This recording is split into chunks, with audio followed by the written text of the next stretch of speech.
একসাথে যদি জয়লাইনের সিদ্ধান্ত না হয়, এই বৈষম্যের বিরুদ্ধে চকরিয়াবাসী আন্দোলনে নামবে ইনশাআল্লাহ। সড়ক দুর্ঘটনা প্রতিরোধে চট্টগ্রাম কক্সবাজার মহাসড়ক জরুরি ভিত্তিতে 6 লেনে উন্নীতকরণের দাবিতে চকরিয়া মহাসড়কে মানববন্ধন অনুষ্ঠিত হয়েছে। ট্রাফিক সিগন্যাল, ট্রাফিক আইন এবং 6 লাইন উন্নত হওয়ার আগ পর্যন্ত সড়ক নিরাপত্তার ব্যবস্থা করুন। একসাথে যদি জয়লাইনের সিদ্ধান্ত না হয়, এই বৈষম্যের বিরুদ্ধে চকরিয়াবাসী আন্দোলনে নামবে ইনশাআল্লাহ।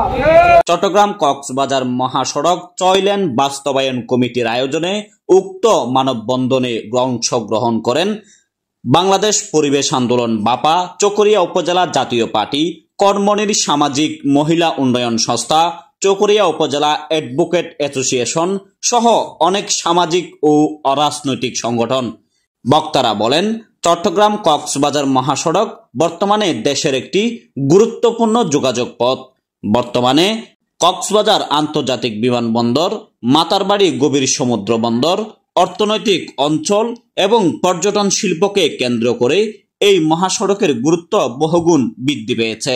প্রতিদিন হাজার হাজার যাত্রী ও পর্যটক এই মহাসড়ক ব্যবহার করেন, কিন্তু মহাসড়কের সরু প্রস্থ, অতিরিক্ত যানবাহনের চাপ এবং যানজটের কারণে নিয়মিত সড়ক দুর্ঘটনা ক্রমশই বৃদ্ধি পাচ্ছে। তাই এই মহাসড়ক দ্রুত সময়ের মধ্যে 6 লেনে সম্প্রসারণের জন্য কার্যকরী পদক্ষেপ গ্রহণের দাবি জানানো হয়। পাশাপাশি দাবি আদায় না হলে ভবিষ্যতে আরও কঠোর আন্দোলনের হুঁশিয়ারি দেন বক্তারা। যিশু কান্তি দেব, চিটাগং ট্রিবিউন।